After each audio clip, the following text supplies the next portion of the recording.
Hello, everyone.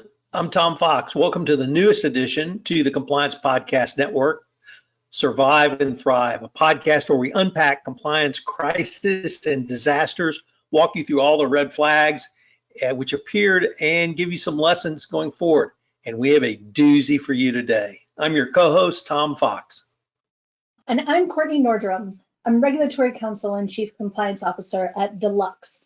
This season, we're walking through compliance disasters, unpleasant situations that companies have found themselves in because they weren't looking for the right clues, they had their heads in the sand, or they hadn't yet figured out how to expect the unexpected. Today's episode is about conflicts of interest. And as Tom said, it's a doozy. So, Kortney, you are a diligent CCO and you work till 5 o'clock, at least 5 o'clock every day. In this position, you report to the general counsel, but you have straight line access to the audit committee on the board.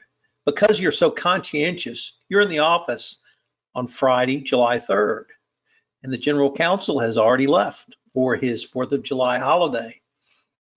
Although you might slip out a little early, you're thinking maybe, just after 4, what could happen on the Friday, July the 3rd? You get a call from someone who claims he has a deal with your CEO to be put on the board of directors.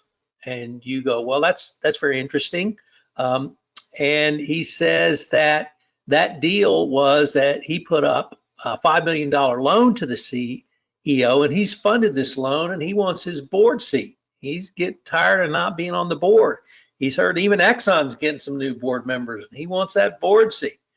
He says he has email traffic and back and forth. He's happy to share that with you, but he's going to file suit on Monday unless he's named to the board literally over the July 4th holiday weekend. Then he says, and by the way, your GC is in on this too. He knows about it and he approved it. I made sure he knew about it and I demanded that he approved it. So perhaps other than not staying at your office till 4 o'clock every day, is there anything else that you can think of? Is this a potential conflict of interest? Do you start with a written constitution of your company, which is the code of conduct? You then get this idea that, we've had several new board members come on this spring and they didn't really ask me about them. I wonder if anyone else has similar arrangements. Where do you start? So first call is to my husband to tell him that I will not be able to celebrate our anniversary because it's on the 4th of July. And then I call, in my life, outside counsel is worth every single penny we spend on them.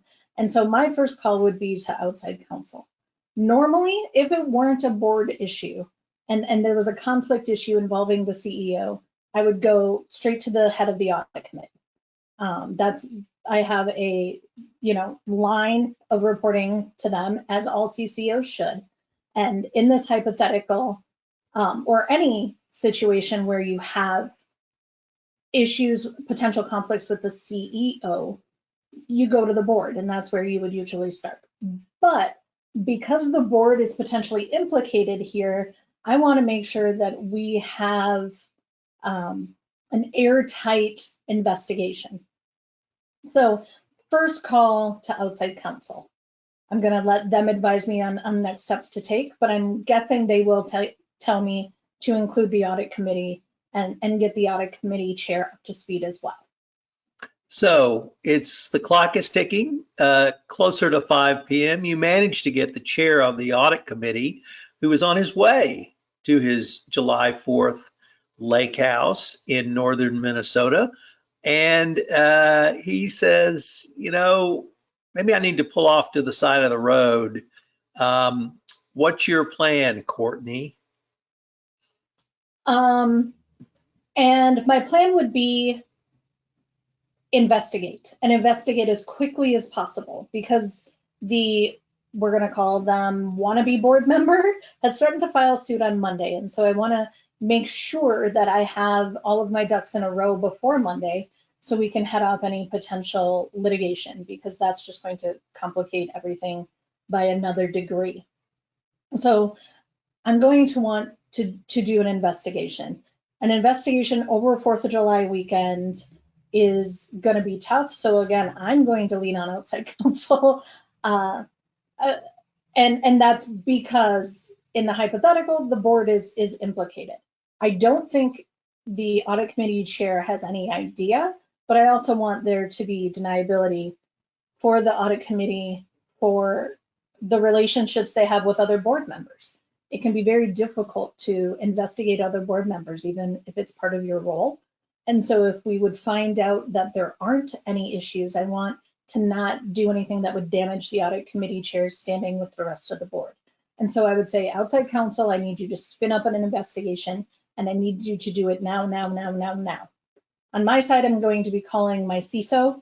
I'm going to be calling all of the people in the business who I think can get me any electronic or documentary evidence that I could then provide for the investigation. So I'm going to get emails, I'm going to get any memos, any minutes of any meetings. I'm going to try to do an entire document production in less than 24 hours so we can get as much evidence as we have to help the investigation.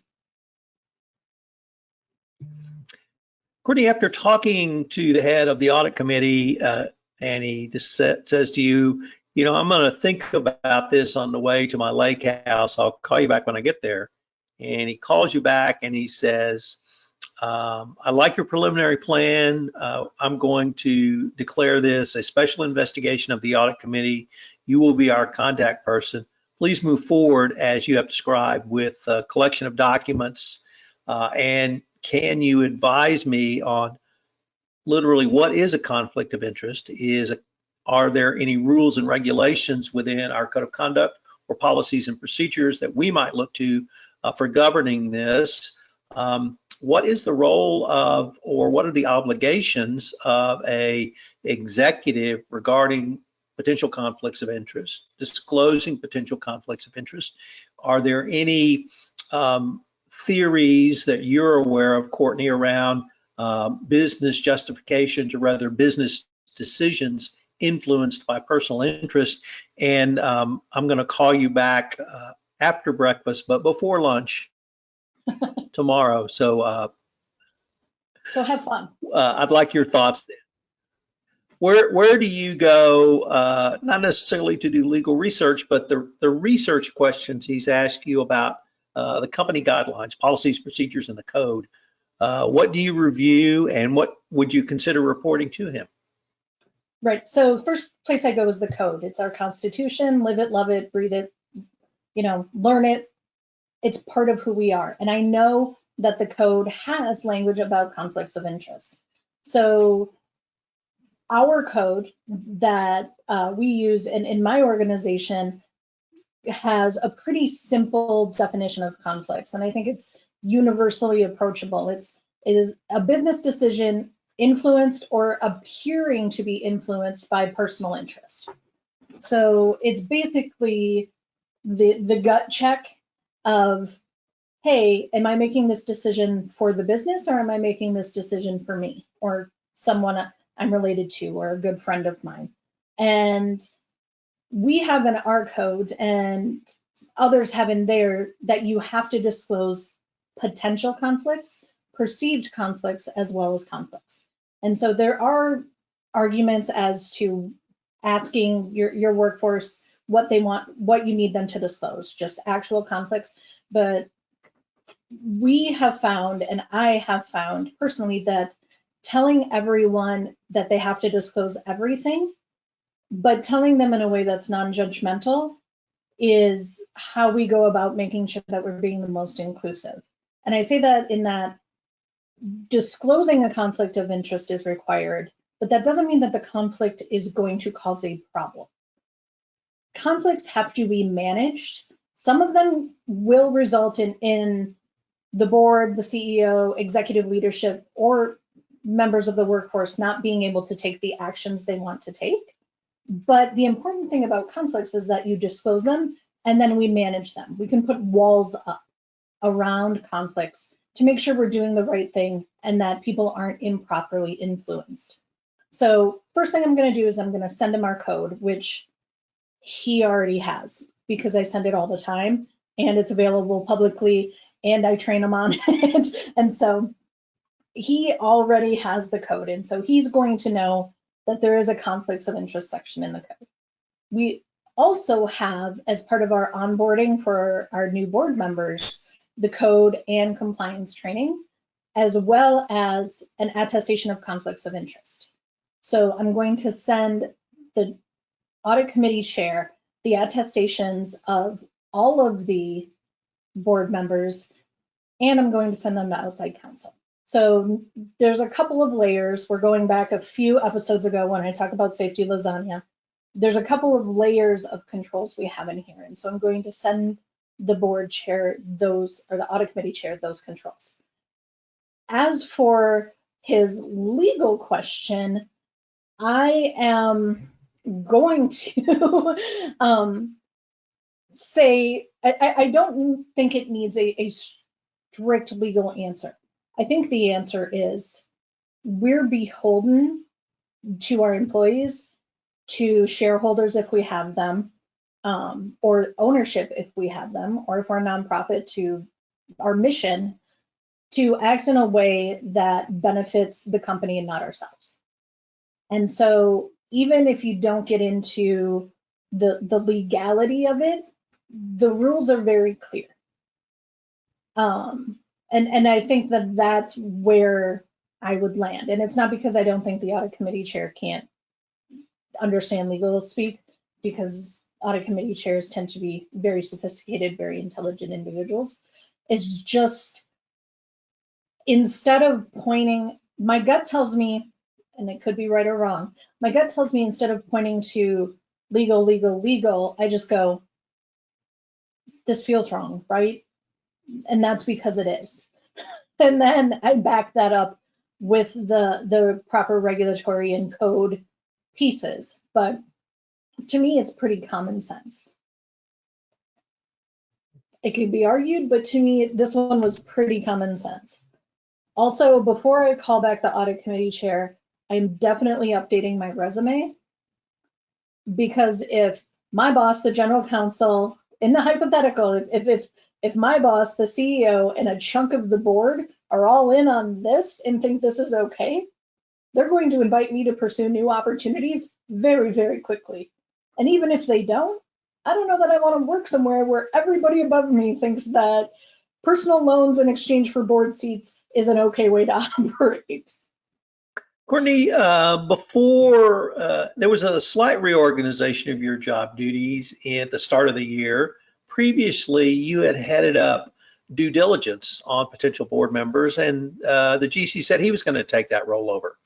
And so you get into the GC's records and you find that there was actually no due diligence performed on these board members, or at least none in the files that were there typically kept. Do you see that as a red flag? And what would you suggest the type of due diligence be done on a potential board member for your company? Tom, I think you know the answer to this. Yes, it's a red flag. It's a huge red flag. We don't put anyone on a board, public, private, nonprofit, who hasn't been investigated and gone through a due diligence process in some way. That's irresponsible and unethical. So for me, the diligence process is one that I could take kind of two routes. So I'm going to do the formal, have outside counsel or an outside firm do a full investigation of this board member. I'm going to have them look into all of the public records. I'm going to have them look into any potential criminal activity, any potential fraudulent activity, any press that might be unfavorable Has this person made decisions that they had to defend to the press? And if so, what did that look like? I'm going to have them look into the social media of this board member, if there is any, and see the activities that happen in this person's personal life. I'm also likely going to have them look into immediate family. So we're going to be looking for any transactions that look wonky, any business issues that have intersected with the board member. When you're appointing someone to the board and you're looking for people to help run your company, I think full diligence is really important.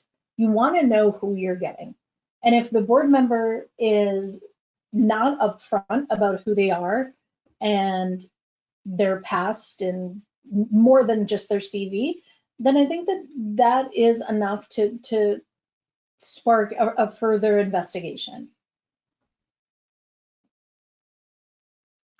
It is now Sunday, and you have reported your preliminary findings to the head of the Audit Committee.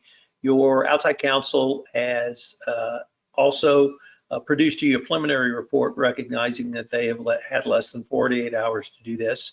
The chair of the Audit Committee says he's going to call some trusted board members that he knows, and that they are going to, based upon the preliminary findings, they believe termination of the CEO is the appropriate action to take, and also termination of the general counsel. As the Chief Compliance Officer, are you involved in that? Or if not, would you have any role sort of to communicate out about the values of the company, re-emphasizing conflicts of interest, or any similar role, which may not be, of course, actually the termination, but the communication and or reminding people of the seriousness of conflicts of interest?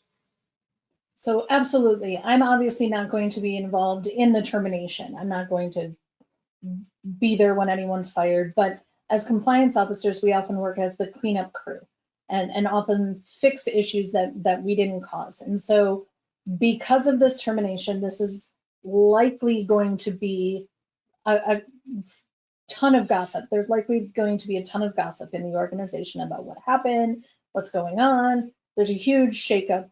And so part of my job and the job of my team is going to be to focus people on making good choices going forward. So depending on the severance packages and agreements and all of those complicated things with the CEO and GC, I don't know what we can talk about or what we can even disclose internally.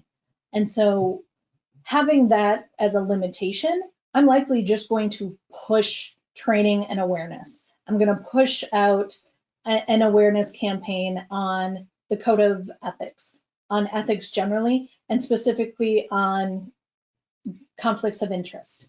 If we don't have a conflicts of interest platform, I'm likely going to ask for the money to implement a conflicts of interest platform. I'm going to make sure that our process internally is solid and defensible, because I know that these kind of events can lead to additional scrutiny, either regulatory or otherwise. So I'm going to use this as an opportunity to retrain, re-educate, and build awareness with the rest of the workforce on our conflicts of interest and our code. I'm also probably going to take the rest of the board, the upstanding members of the board. We are likely going to do a, if I'm given the liberty, a full day compliance boot camp. Like, guys, we're going to get down to the nitty gritty, and I'm going to walk you through everything in our code. I'm going to walk you through all of our enterprise-wide policies and procedures and what's right and what's not right, and give you resources to go, where to go if there are problems. And so I'm going to take that opportunity as well. Because as the CCO, I live in the world where I have to make sure that all of the employees are doing what's right, but I have to make sure that the board understands their obligations as well. Kortney, it's now 4 p.m. on Sunday, July 5th. You get your final call from the chair of the Audit Committee. He says, thank you very much for your sterling work. Please go home to your husband and enjoy the rest of your holiday weekend. And by the way, you just might want to take Monday off and not be in the office.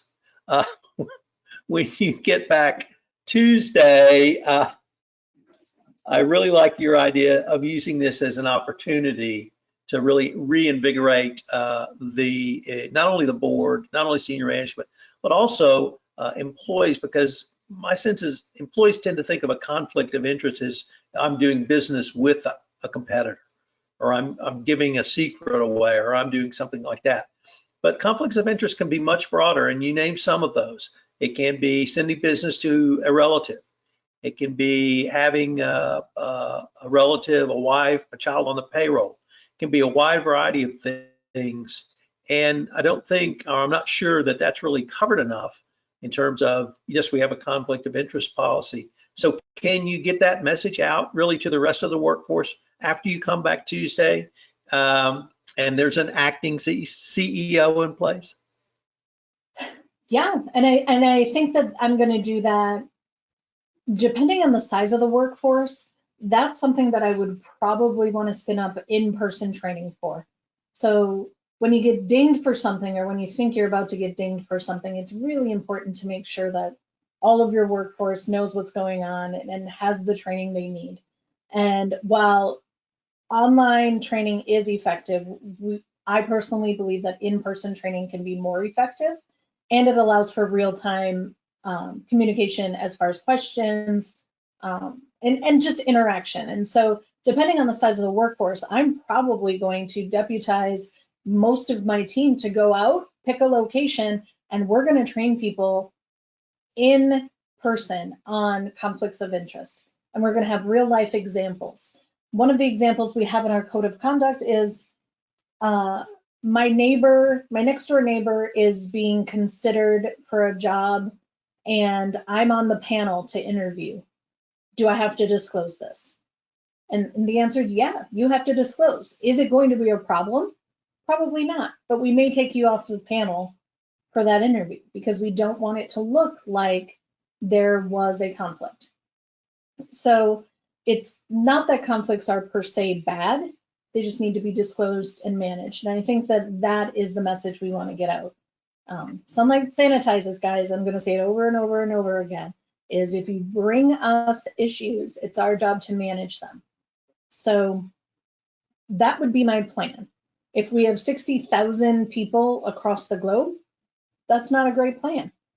But if we have a manageable number of employees that we can train in person, I think that that's where I would go, because it's going to be really important that the workforce and the board understand what a conflict is, what it means, and the importance of bringing that forward, even a perceived conflict, just because then we can manage it. The only thing I fear in life, the things that keep me up at night, are what I don't know. Because what I know about, I can handle. And that's the piece, right? Bring everything to us because we can handle it. Whatever it is, we can handle it. It's just the stuff we don't know about that's scary. Well, Kortney, I think as you look back on this experience, you will fondly remember July 4th weekend, and it may remind you of conflicts of interest going forward. I hope that our audience will join us again for another episode of Survive and Thrive. I'm Tom Fox, the Compliance Evangelist. See you on our next episode.